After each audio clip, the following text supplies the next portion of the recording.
हा साधा माठ, पण किती रूप माहीत आहेत. हा आहे पाण्याचा माठ.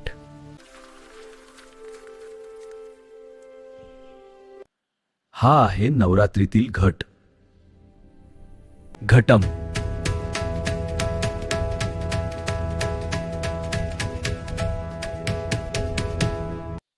हे आहे संक्रांतीचे सुगड.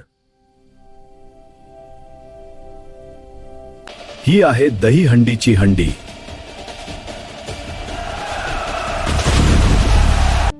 हे आहे अंत्यसंस्कारातील मडकम.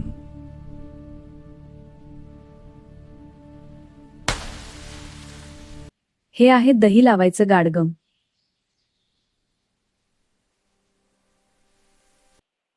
हा आहे लग्नातील अविघ्न कलश. हा आहे अक्षय तृतीयामधील करा. जेवण बनवण्यासाठी हंडी, चव मातीच्या भांड्यातच खास.